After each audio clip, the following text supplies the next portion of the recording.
Hey guys, Future Josh here. Wanted to give you a heads up. I know we got a lot of new listeners, so spoiler alert ahead. If you haven't watched any of Season 2 or Season 1, you might want to go back and listen to it before you listen to this episode. There's a lot of spoilers coming up ahead. We talk about the past Downtime and go into a lot of detail. So if you don't want any spoilers, go back, listen, and then come back and listen to this episode. Enjoy the show.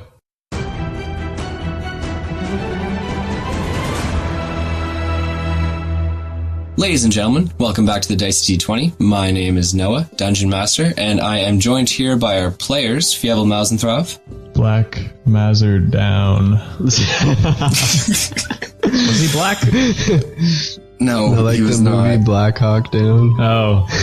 Yeah, that was the reference there. Thanks, Rogar. Yeah. Don't act like it was a good reference. Okay, the guy who doesn't get the best references ever, Tyson McKay. A little slow today. That's all good. It's all good, baby. And then we got Rogar Ragnak. Yo, yo. Rogar, what would you like to say for the commentary that's been going around about you taking over the pod, leading it, if you will? Do you have anything to say about those allegations? People are saying that the Dicey D20 is changing up. What do you have to say about that? They're 100% true, so you better believe it. Wow. Is it going to be a one-man show pretty soon? Yeah, I think the fans are going to love it. Am I right? I can't answer you. All right, ladies and gentlemen, we are here. Oh my God. We are here for a very special Insight Check episode. Our Insight Checks coming to you after major events, mostly through, the half point of campaigns. And then at the very end, we have finished off our downtime. So we're going to be taking an in-depth look at some of the questions that you guys had about the downtime in between season 1 and 2. We're going to look at some of the events that took place and get the characters behind the scenes look at the Dicey D20. But first, I'm going to throw it over to Tyson, who's going to bring us some pretty cool info.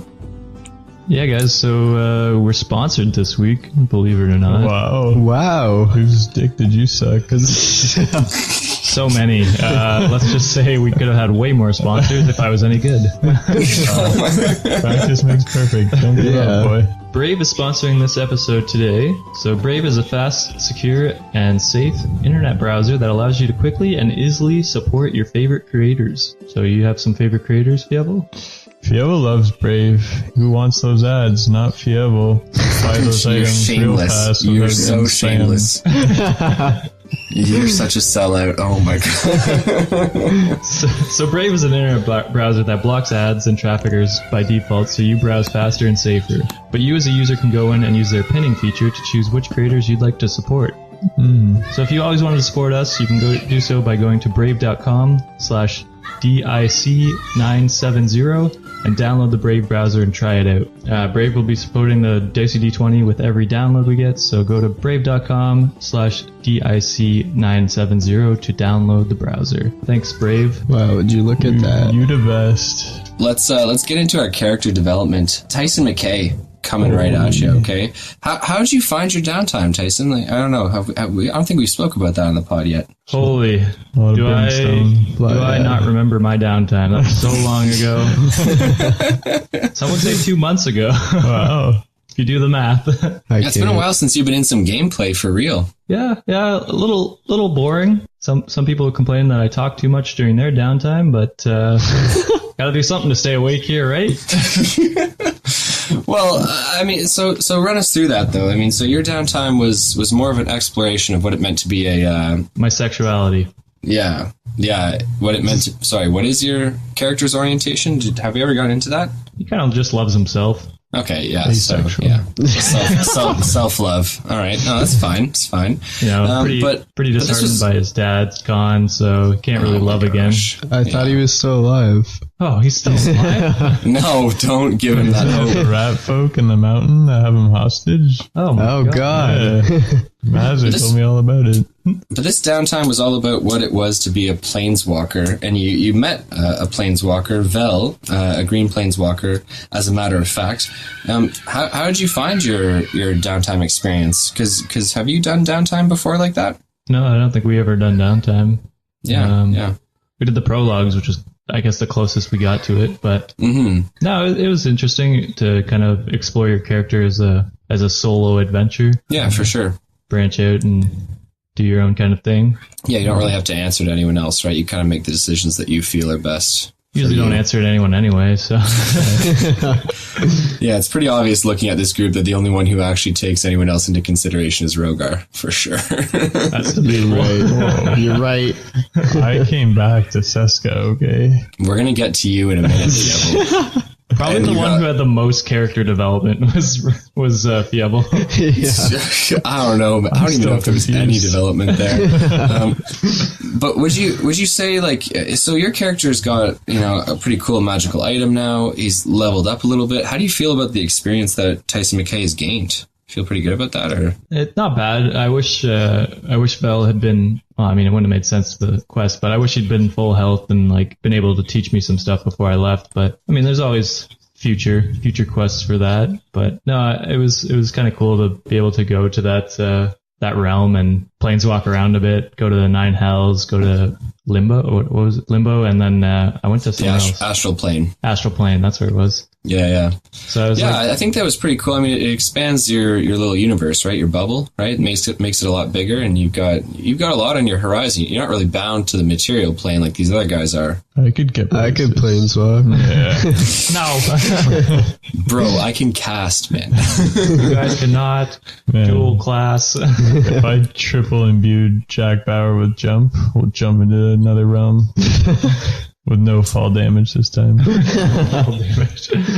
Yeah, so I mean, I feel like Tyson McKay's downtime was pretty unique, pretty interesting. I think a lot of people were kind of surprised at the power that Vel had once his mind became, whole again. He was no longer broken, right? Yeah. So that was kind of cool to see. Well, it also gives me something to look. I look at Vel and he evaporates those guys in like one cast. Meanwhile, I had to fight one for 8 turns and I still didn't kill him. So it's like something to look forward to in the future, like power wise.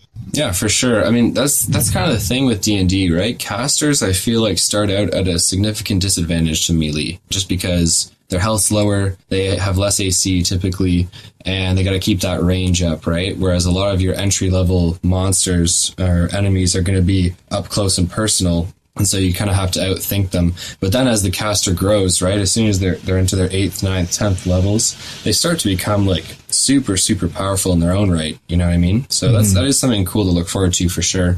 And as far as Vel's power goes, I mean, that was a really cool character to create there. I think that he was kind of like the... It's hard to say. Like, Tyson's so not flamboyant, but extravagant, and Vel's like not outgoing in that sense, right? Like he's all about the work, right? He's all about the knowledge and the lore. So it's kind of cool to see him and Tyson working together. Wow. Yeah.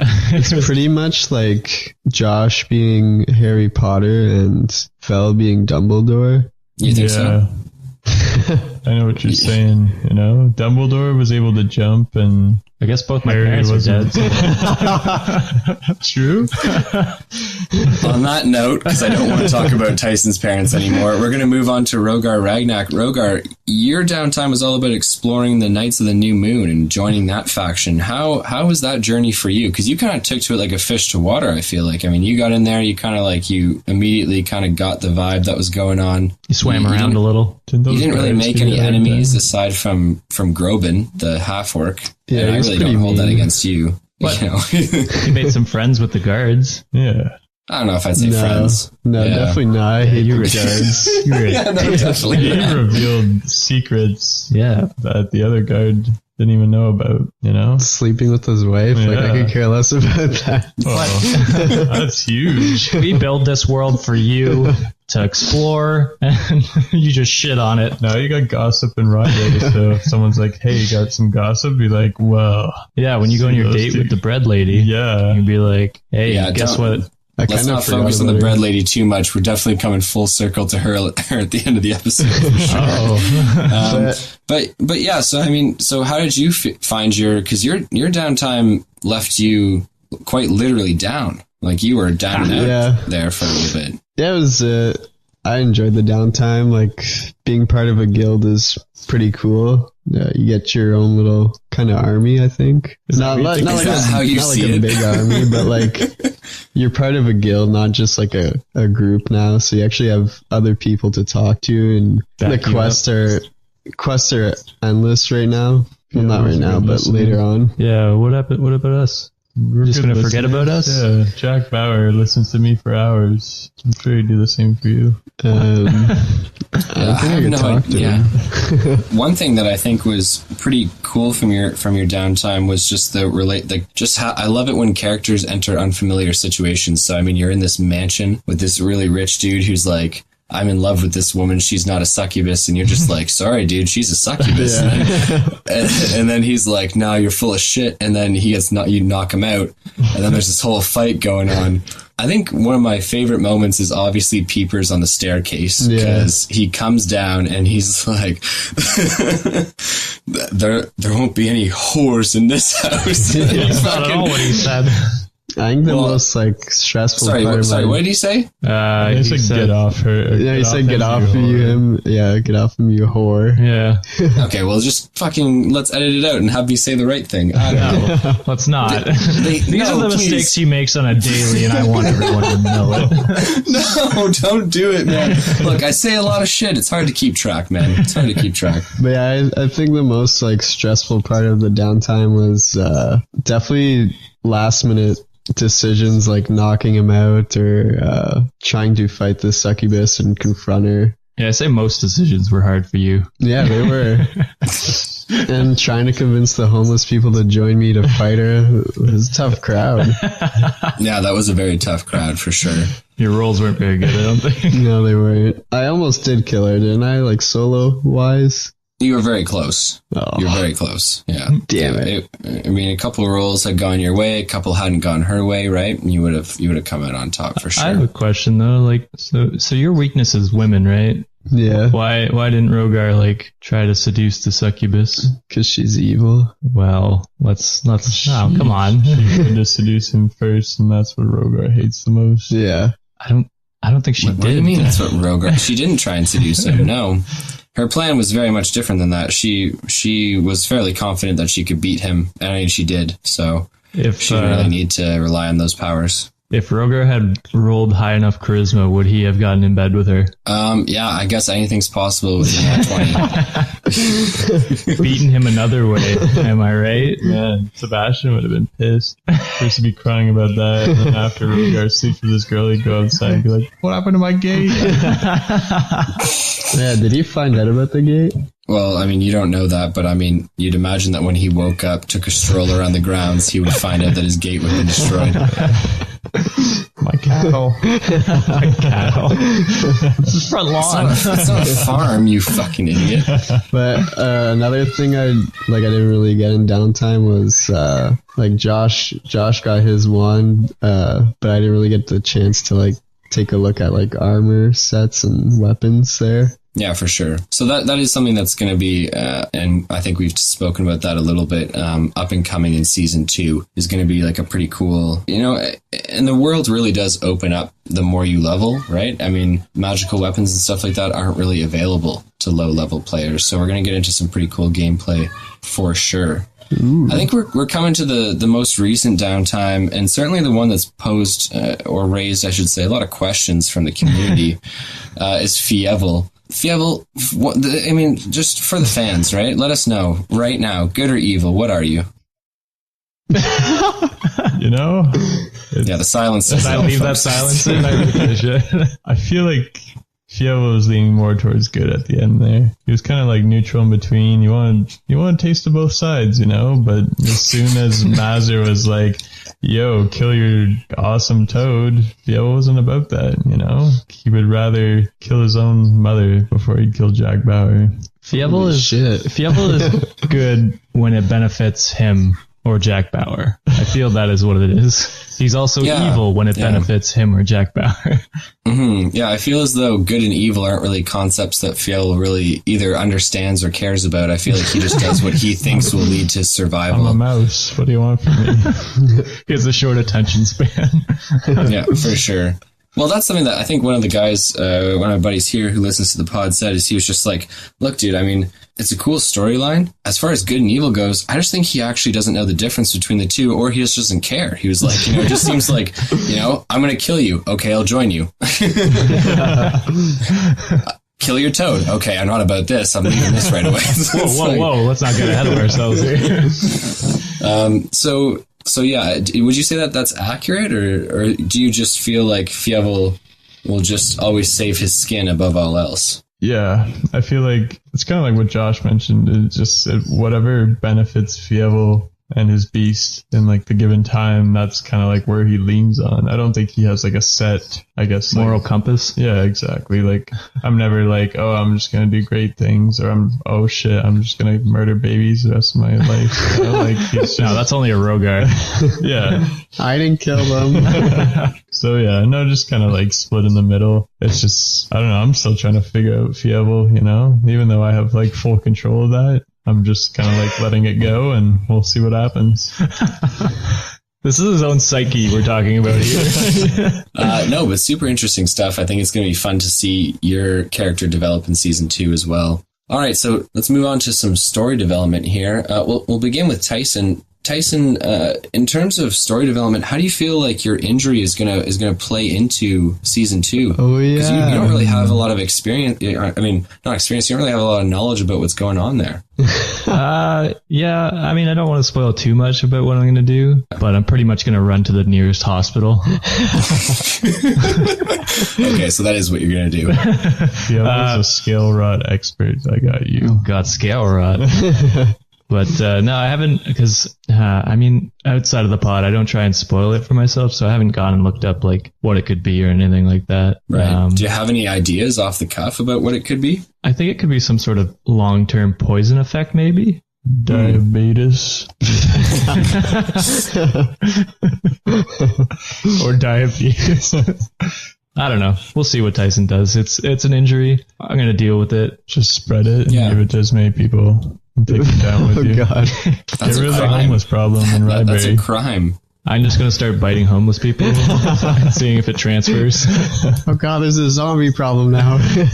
Sex with everyone and see if it transfers. What else? I'm going to donate blood, see if it transfers. Okay, moving on from that, how do you feel like Vel is going to affect the storyline long term? Do you think that's going to be like an ally you can call on? Or do you feel like it's going to lead to future quests? Or what do you want to see out of that relationship? Because Vel mentioned there's another planeswalker like out there, a blue planeswalker, my nemesis. Oh. You know, well, just because you're red and he's blue doesn't mean that you guys are enemies, right? But I mean, is that what it means? Is that in Planeswalker lore? Water beats fire, so yeah. If Vel is good, he has to be evil. There's no way they're both good. Yeah, that's also true. That's a good point. That's like Gandalf and Saruman. Even if he is good, he's eventually going to turn. True. So Vel's like the super good guy. This other planeswalker's the super bad guy, and then Tyson's the chaotic middle. Yeah. Okay. So you feel like it might lead to future quests and stuff like that. Yeah, I mean, planeswalkers can come whenever, right? They like if I find a way to call them, still haven't figured that one out. But if I find a way to do it, then yeah, he can definitely come and help us out. Probably at some point. Sure. Yeah. Yeah, maybe that's your real dad. Oh my god, He's lost his memory about you. he's pretty old to be my real dad. Could maybe be my grandfather. My grandfather. Great, good job. Why do you give him hope like that? Moving on to Rogar for story development. Rogar, your quest line, I mean, we saw Fievel basically not get accepted by either the good side or the bad side. But I mean, you worked hard. I wonder why. You worked hard and you kind of climbed the ranks and became a full member of the Knights of the New Moon. You moved on from being an initiate, right? Like a newcomer to actually joining their ranks. It wasn't exactly an easy process. How'd you feel about that? Did you feel like working for it made the victory all that much sweeter? Or? You know, I feel like in the long run it's going to pay off. Yeah. I remember at a few points he was like, fuck this, I don't want to be in Because they wouldn't help me out. I was like, I gotta fight a succubus. I need a weapon. You have to do this by yourself to find your true self. That is the voice that right. Do you see a future with the commander's daughter? Do you see something going on there in the future? I don't know if Groban has anything to say with it. Yeah, there's Groban's got a thing for. Damn it, Groban. I'm already in the inner circle. I don't know. There's Arda, and then there's fine ass bread lady. Like, I got all these girls on the run. I don't know which one to pick. It's actually a question later on. Yeah, ladies and gentlemen, if you have any notes on that, if you have any thoughts that you want to share, definitely comment, send us messages. Let us know what you want our boy Rogar to do about his lady situation, because he's got 99 problems, and 3 of those are women. So, vote down in the polls if you want to see Rogar end up with Groban. Groban's also on the table. I want to see that fan art. Now, Fievel, your Downtime had a couple big moments in terms of story development, and I think we'd be amiss not to address them. You mean at the end of every episode where you were like, oh, he's good this one, and then at the end of the next episode you're like, he's bad. Well, I'm talking about the big moments, you know what I mean? So, I mean, yeah, he flip-flops a lot, but at the same time, I mean, you almost killed Jack Bauer. How do you feel about that? I mean, in my true backstory, when my twin brother threw me down the pit. Oh my God. We're not talking about the Ramuski clan right now. It was 10 feet deep. Zip it, lock it, put it in a pocket. We're not doing people. It. My favorite line. And the pit changes people. He just knows. That was pretty much the turning point, because at that moment where I got knocked down and Mazer was just like, come with me or die, I was like, well, I don't want to die, so I'm going to go with you. And I knew there was some kind of like balance that, like, if I was to go with him, there would be a sacrifice of some sort. But as soon as I found out it was Jack Bauer, I mean, what would the other sacrifice have been? Yeah, I'm really confused as to what you thought else was going on there. But also, like, you kind of embraced it for a little bit there. Like, you listen to the very first part where he's like, you're just like, all right, Jack Bauer, we've met our match. This is what it's come to. Yeah, I was surprised that you just kind of you ran with it. Like, you just took the dark side. You just kind of flowed with it there for a little while. I mean, I think if you would have done that, you would have lost the only few supporters that you have in the bands.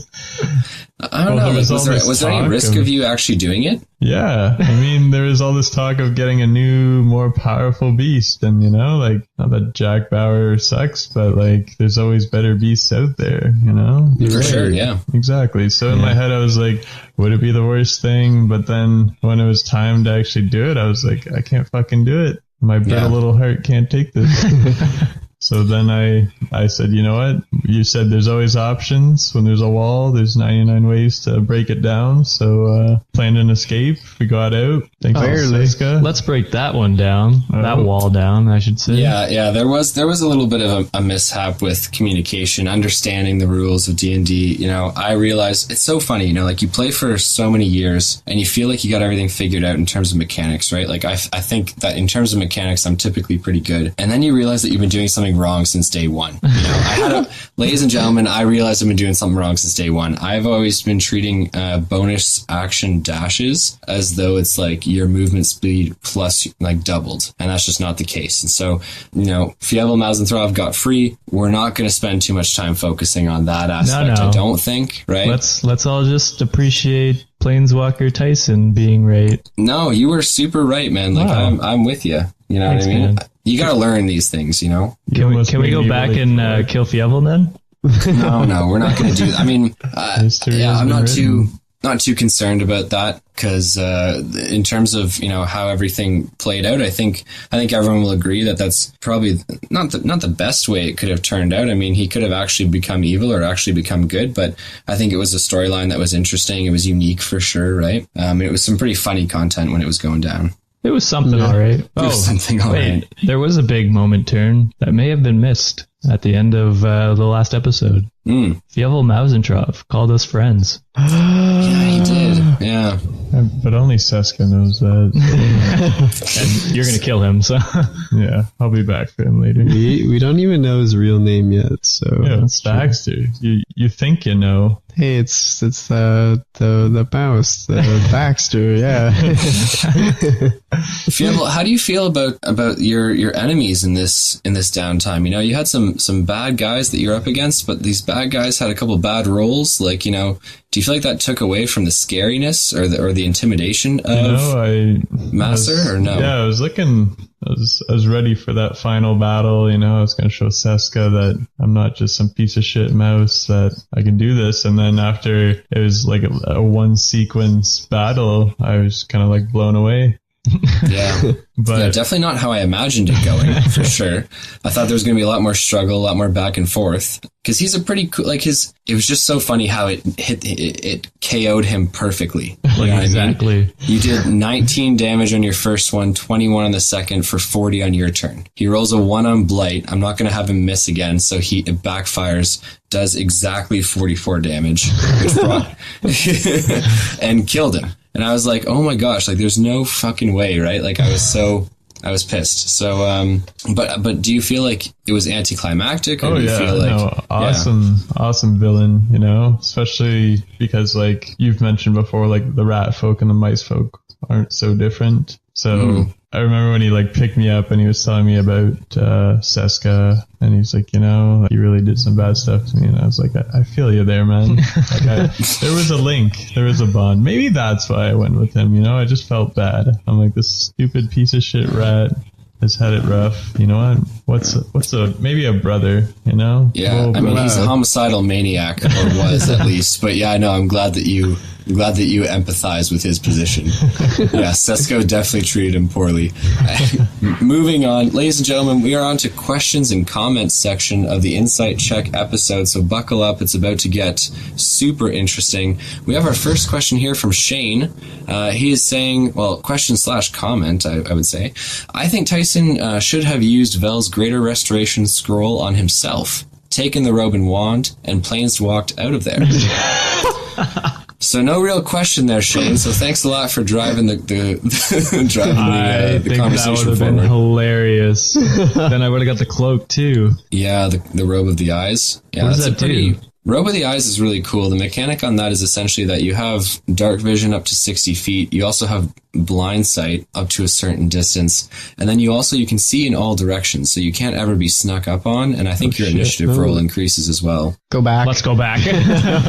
So that's a pretty cool item for sure. Yeah, I mean, I don't know. I feel like at that point you wouldn't have really completed what you went there to do, which was kind of help him out, gain a friend, right? Gain someone to learn from. Yeah, Tyson would have done that. Like, not because he's a good guy, but because he likes to prove other people wrong. So when the dragon was doubting him and just being like, yeah, you'll probably be like the other ones, and Tyson's like, no, I'm special, okay?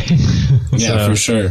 So Tyson wanted to prove himself to Vel and, well, basically to himself. Tyson's very vain, so... Yeah, absolutely. No, I think either way would have made sense in the greater aspect of things. Shane's also got another question. This one, I guess, more directed towards me, but I think I'll throw it out to you guys first and see what your thoughts would have been for cool options. What would Fievel's beast companion have been? I'm assuming he means had he given up Jack Bauer and had he taken a new one from Nerul. You were playing a lot of Smite, and I was kind of hoping for something around like the Cerberus line, you know? 3 heads, snake tail, as like, you know, and then they were all able to breathe fire. Like, that's kind of what I was hoping for. Right, yeah. But you know what a beast is, right? Yeah, there's beasts, there's aberrations, there's monstrosities, there's elementals, there's fae, fiends, right? Like, beasts are not 3-headed, lizard-tailed, breathing fire motherfuckers, okay? I've been misled.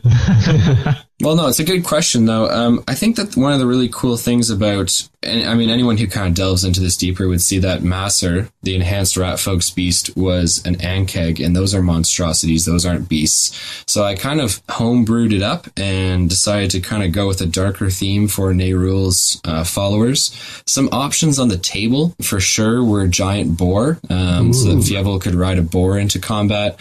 Also a spider, so kind of mouse and spider working together. And then we also had, and this was the only monstrosity on the list. It was basically, it was kind of like starter Pokemon. You know what I mean? He had 3 to choose from. He wouldn't have actually gotten a direct choice. It's not like, what do you want? Spider, or giant boar, or The last one being Death Dog, which is a monstrosity, right? So those are 2 heads. But Nerul, or the voice of Nerul, would have asked him a question, and based on that response, he would have gotten a different beast. So that was kind of the mechanic there, because at that point, I mean, like, that was kind of my number one storyline, right? I was like, hey, well, he's gone with the bad guy. This is going to happen, or at least there's a very high chance it will. So, like, that was all planned out and ready to go. It was sad to not see it come to fruition, for me at least, because I thought it was going to be really cool. Yeah, Spider would have been cool. How much did you plan for Fievel's backstory that got shit on? Like we talk about in the Nat 20 knowledge episodes, right? You make a bunch of contingency plans. You hope that your number one plan works out, because it's obviously the one you pour the most time into. But yeah, there's a lot of stuff that Fievel messed up in his death. I'm just kidding. Okay, we have questions from Puddle88. Puddle, and thanks for shouting us out. Thanks for sending questions our way. We got, is Rogar ever going to commit to a relationship, or just continue to leave a wake of women behind? Oh boy. He's part of the Red Sea. Problems. He's Moses. You know what? What do you think, Rogar? Do you have any ideas on who you're going to pick for your girl? It's hard because Arda's somewhere else I don't know about. How am I supposed to contact her? Long distance is hard. Especially in a dark age economy. Yeah. He's magic. Okay, let's not get... I just met Fine Ass Bread Lady, so... Yeah, she can There's some potential there. Yeah, there's potential. She could be cool. But, you know, it's kind of like you got to find someone who likes what you like, who does what you do, right? Is she going to really understand it when you're like, honey, I got to go out and kill some demons, you know? And she's like, okay, I'm making croissants today because it's Thursday. You know what I mean? But, like, you know, the commander's daughter would get you. Yeah. She would also get Tyson. Doesn't she have an eye patch, though? Arg. You're right. Never mind. Just shut that down. Yeah. That's definitely a reason not to date her. I think I'll leave that for the listeners to kind of linger on for a second there. For now, it's leaving the women behind, you know, more focus on Nights of the New Moon for now. Bros before hoes. Yeah. Good before women. I don't know. Nice before ass. Okay, these have completely gone off the rails. Will Fievel, out of guilt for killing the baby squirrels, going to finally adopt Tyson and be a proper father figure to him? Dad? No, I feel like Tyson would be such a nuisance in my life. Oh my god. It's bad enough that you get to ride Jack Bauer once. Yeah, pretty much whined for it. I don't think he'd be the proper father figure either, since he just tried to kill his only kind of son. So that's a hard no. I don't want no Abraham and Isaac shit going on here. Yeah, but you could go in his loincloth and warm up. True. Yeah, I couldn't make room for anyone. Dad, I'm cold. Get in.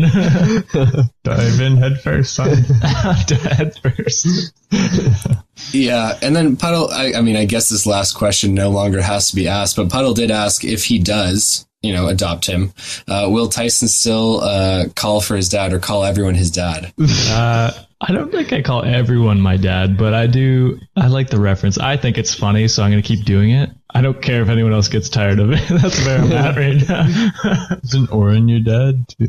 Oren's my dad? Okay. Yeah, you looked up to him in season 1. We were fighting that. You did call him dad. Yeah, you're like, dad? And then you did the same thing with Vel. You definitely called Vel your dad. Maybe I did. Okay, you know what? You're right, Puddle. He's got a daddy issue, okay? I will still continue to do that, though. Now we got questions from Amber. Amber's going with, will Fievel ever love or get back together with Arda? I mean, so the Rogar, bros before hoes. No. True that. No, let's just leave it at that. That's a good answer for that question. It's a tough situation. I mean, every time she walks out of my sight, I have to like re-romance this girl, you know? That's a lot of charisma, and Fievel's got big things on the way, you know? So maybe if you could tame her, if she comes back and like a beast, the group, like possibly, I'll give it a go, you know? Me and Arda had a good time back then, and then when she got crushed and everything, that's when everything went south. Yeah, I wonder who crushed her. The Shambling Mountain. And she also doesn't remember you at all. Yeah. I'm just gonna have to make like a 51st dates video, and we're gonna have to keep Rogar as far away as you can. Just gonna play it every day. I'll act it out. Rogar could be my damsel and playing her, and I'll be like, "This is what happened." I'm Arda. Okay, Amber also asks, why would Seska still reject Fievel after he helped save his life? Yeah, what the fuck was that all about? Okay, calm your memories down, you friggin'. All right, so Amber, great question. I think that in writing that storyline, it was very obvious that Fievel was not committed to either side. And so instead of just having him, because at the very end there, it could have been a toss of a coin, right? Had the order of events changed, I don't think we would have been surprised to see him as an evil Fievel Mousentrouve at that point. Absolutely not. So I think that it's really important. I mean, Seska's old, he's experienced, he's very knowledgeable, and he's kind of one of the... They don't really have a hierarchy for the clerics of Obed High, but, he's definitely one of the most knowledgeable and experienced ones. I think that he can tell that Fievel's not really in it for the same reasons, or for the reasons that you should be a follower of that religion or of that god. And there's some danger in that. I mean, and we saw it, right? Like, he was completely willing to hop over to Master's side, completely willing to leave that to come back to Seska. And then, at that moment, it just so happened that he was on the opposite side to the rat folk, right? And to Neyrul. But there's some danger there because he can just flip back and forth, and the clerics have to be very careful, right? Because we already saw what happened with Master, right? This guy was a follower of Obed High, turned evil, and he got his hands on a bunch of artifacts. What he was going to do with them, Fievel still did not figure out. But I think that's why Seska is not taking him under his wing, is because he's worried that he's going to go down the same path, right? Good answer. Well, I mean, I did give it some thought, Best answer so far. Call me Kylo Ren. No one's calling you that. D. Tracy Martin. Something that's been bugging me for a while now. Oh, something that's been bugging her for a while. Oh, well, sorry. If you listen to this podcast enough, something's going to bug you. Yeah. I'm surprised it took you this long, Tracy. Those are the Hitler jokes. All the players sound similar. During this downtime, I couldn't tell if the current player or the peanut gallery, or if it was the current player or the peanut gallery making joking commentary. Yeah. That's what happens when you live together. You all begin to start sounding the same. No, maybe. I think it was tough with this too because it was focusing on one player, so only one player could comment, make decisions and stuff like that. And the rest of us, we either just have to sit here or like barge in and make a commentary that we think would be funny or that we would want to do. And it's a tough balance. I think it'll get better once we're all back together and we're all allowed to make decisions. Yeah, for sure. Because then it'll be us talking as our characters instead of us talking as the peanut gallery. Yeah, because I mean the context of what you guys say definitely helps. Like you can tell by listening to the words that Tyson says that that's Tyson, right? Yeah. Fievel has a very distinctive speech pattern there, and so I think that will help for sure. You're right. Yeah, I mean, I guess there was a moment in Rogar's campaign where I was asking questions and you were answering them. Yeah, because I just figured that. I mean, we all know this about Rogar. It's like, well, why don't you just do this? Okay, I'll do that. Yeah, I mean, yeah, because I would ask the questions and then he would just stare at you waiting for the answer. Yeah. Yeah, it's super cute. Okay, we're moving on to Lucky Luke. Why didn't Justin stay with Masser? Their powers ruled. Yeah, was it just because of your boy Jack Bauer, or was there because they had some pretty dope abilities? They did. Yeah. No, part of it too is just like playing the character. So like I'm neutral evil, so in a sense, like if I was chaotic, I would have taken that in a heartbeat. There wouldn't have been any question. I don't even think I would have like taken the quest from Seska in the first place. But the fact that that there's a neutral ground there, I don't know. It leaves a lot of leeway for Fievel to kind of make up his mind. So yeah, that's like the selfish bit of you. Like, will this benefit me or will this not benefit me? Mm-hmm. Yeah. And then so as soon as he got me to try and kill Jack Bauer, we've been through so much, and I saved him. He's been saving my ass since I saved him, and I felt like I owed him one, not to slit his throat on some ceremonial plateau, I have a question then. So say that, would you be willing to give up Jack Bauer at some point? Yeah, because you're going to keep on meeting cool and interesting creatures and beasts. You know what I mean? Yeah. No, see, like at some point, yeah, I'm gonna have to like give him up and kind of like upgrade, because like every time we level up, I get hit points, but he doesn't. He stays exactly where he's at. So eventually, So it's gonna be let him go or kill him. yeah, eventually he's gonna be outgunned, and It's already happened once. yeah, that's the way it's gonna be. So I don't know when the time is, but like for now, he's doing okay. I'll know once he's not able to do that stuff. Yeah, either he'll die or I'll just decide to let him go and try and find something else. No, great answer. No, I like that. Another one from Lucky Luke. I don't know if Jack Bauer would have had high enough intelligence to guilt Fievel. Seems like railroading. Calling you out. Yeah, I don't mind it at all.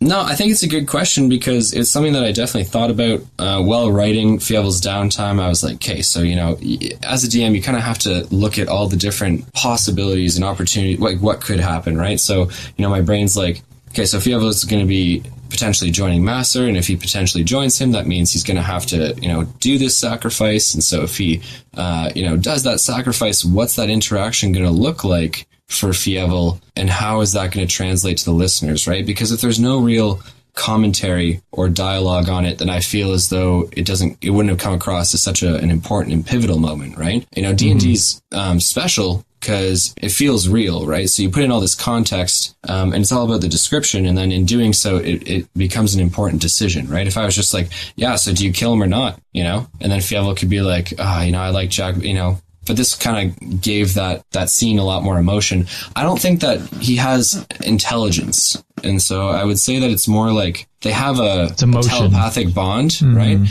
it's all emotion. It's not really like logical, right? I mean, Fievel can just feel when Jack Bauer's feeling stuff, and Jack Bauer can feel when Fievel's feeling stuff. So it's like, Jack Bauer wasn't super intelligent and was like, I heard every word that Fievel and the mouse folks said, and they're planning on killing me. He was just like, he could tell that Fievel, because of their emotional connection, had something going on. So I was kind of running with things like that, right? When I was saying, like, he feels very sad. He's just very disappointed, right? I don't know if disappointed is something that a toad can feel, but we kind of ran with that. So, yeah, I think, I don't know, Fievel, did you feel like because, I mean, you're a DM, you know what railroading is. Did you feel like it was railroading, or did you feel like it was making that decision just more pivotal? He was on a train, and you had tracks running him off the rails.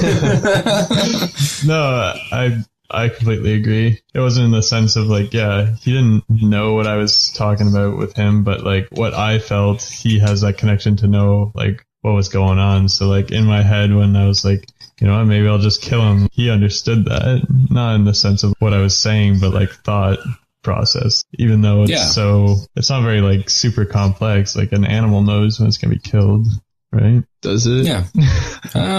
Pretty sure. I think so. Yeah, you watch like lions take down zebra, and the zebra's like, like, oh shit, I'm about to die. They got that moment where they just give up. Lion King. Anyways, yeah. So really good questions from Lucky Luke, because that's something that I always like to talk about is DM tactics and stuff like that. I'm going to open it up to our players now. If they have any questions for each other, questions for me, or questions that they have for the audience and ways that they want you to participate, then I'm gonna leave it to you guys. Question.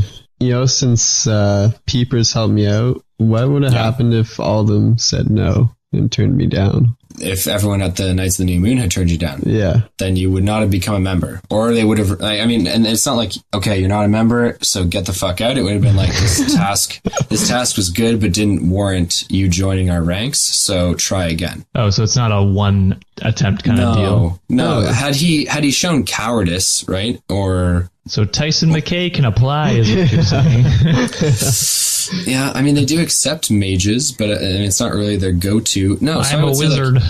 It's not a one-shot, make it or break it type of thing. It's like, so long as he wasn't cowardly, and so long as he was trying his best, then they would have said, just let's see what else you can do, right? Yeah. Yeah, what were going to be his other quests? Like, because this one was, Rogar chose this one. What other quests did you think he had the option to go for? Ooh, yeah. There were a bunch of others that were on the docket for Rogar's Downtime.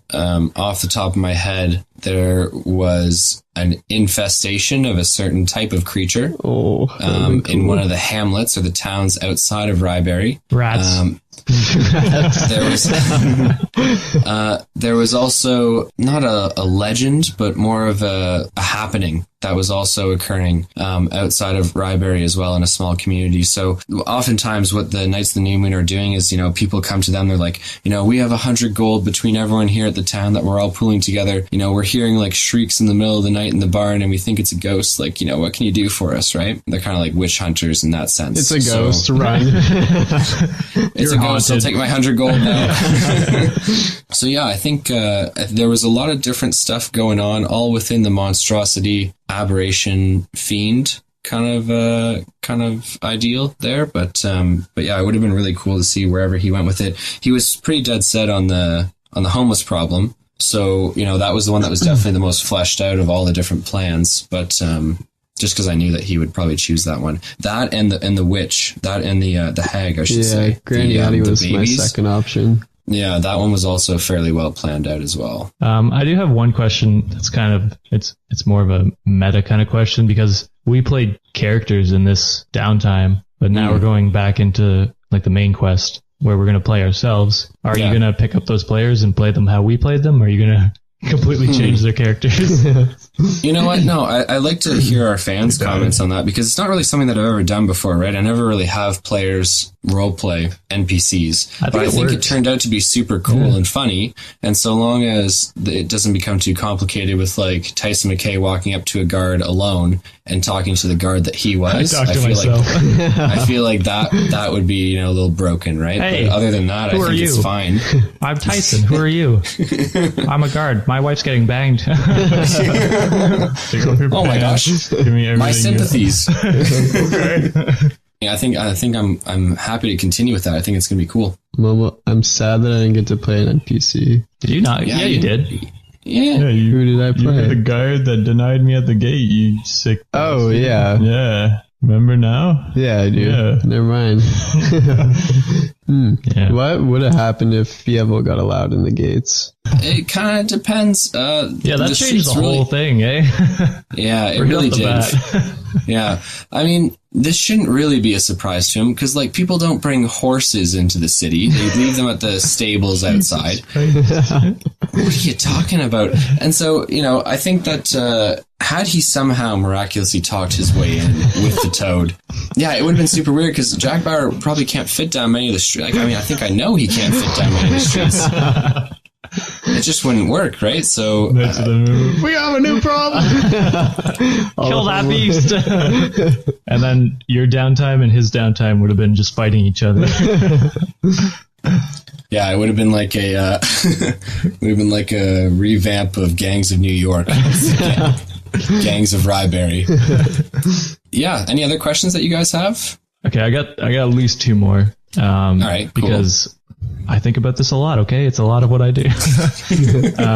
So the timeline doesn't really add up. Okay. So when we're coming back into the story together, because Fievel went on like a week-long quest, and mine was, I mean, you could stretch it to maybe 2 days, probably.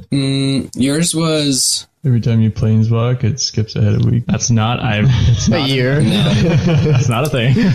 Yours was more around 3 days, though. You did spend time in the astral plane, where time does move differently. Okay. And then Rogar's was also a 3-day journey as well. Whoa. What I'm going to do, or I think the plan is going to be, is that at the beginning of season 2, Tyson and Rogar are going to get some time in the city to do what they need to do. Fair. And then... and then you guys are going to, by whatever circumstances, meet up again. So that's kind of what's going to go down there. Jack Bauer's just going to appear in the town. Yeah. Oh, God. Shooting jump for a hop. You have to understand, I thought Fievel's downtime was going to be much shorter than it was, as did we all. I think I was going to say. And then my last question was the mystery container in Rogar's backstory.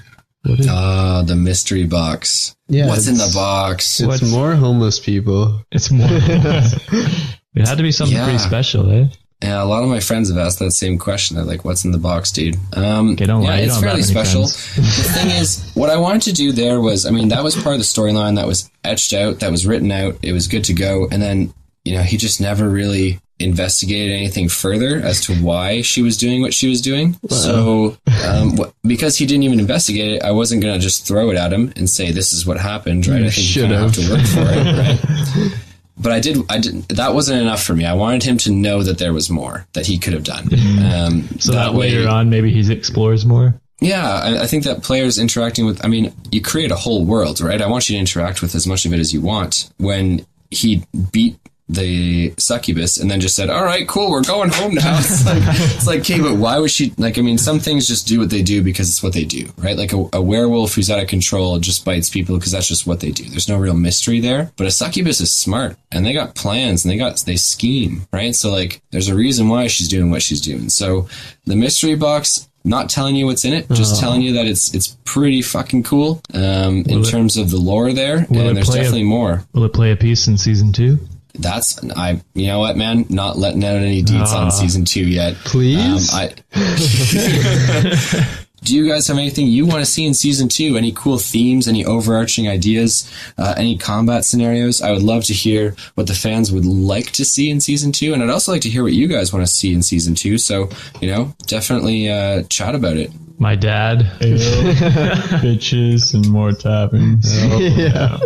Jack Taverns, Bauer bitches, is and a ale. hell of a dice player. I think me, Oren, and Rogar have to go on another trip together. Yeah, it was a good time. Oh, God. Actually, that was a bad time for Fievel. He lost art at that time. I mean, it was a bad time for me too, but Wait, what? Oh yeah, it was. I had to It was a steal the good time for babies. Tyson.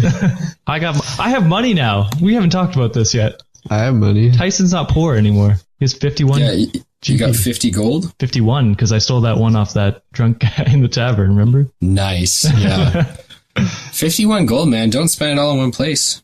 I'll probably never spend it. Yeah, Rogar's got 120 still in his pouch. We're wealthy. Fievel, you want to steal some of that? I mean, Fievel's doesn't care about the fabrication of the economy and all that stuff, so wealth is not a matter for me. Rats gotta eat. Oh yeah, something I did want to see. So one of my flaws, like my flaw, is that my captor is still looking for me, but I never got to find out who my captor was. Your dad. Oh my god! I'm glad that you're bringing it up.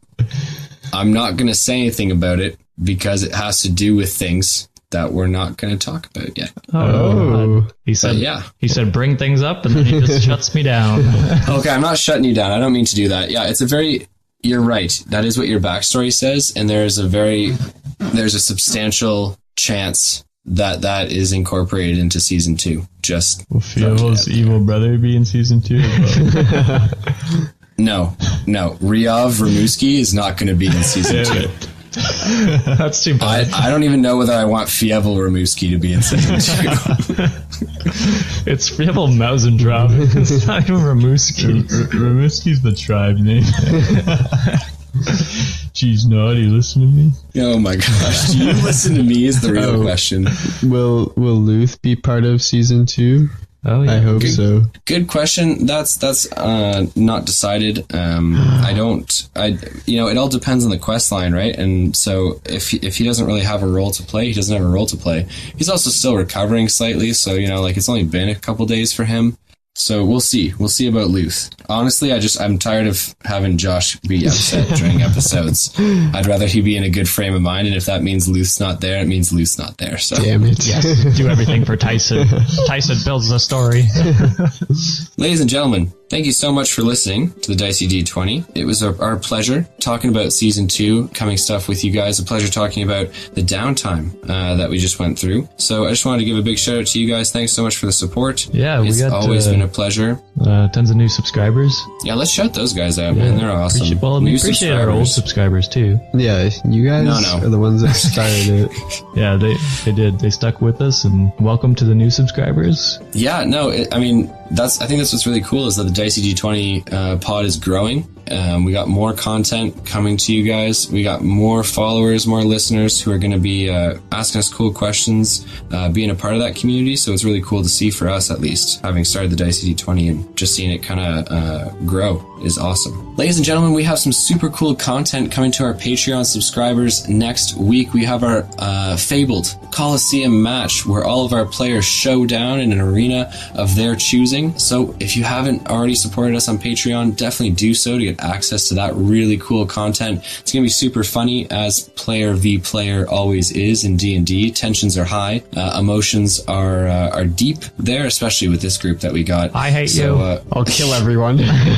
Swallow both. Yeah. There'll be nothing left. We should get a shirt that's like UFC. You know the UFC weigh-ins and like where they go head to head and it's the photo op. We should do those. It's just Fievel at her chest.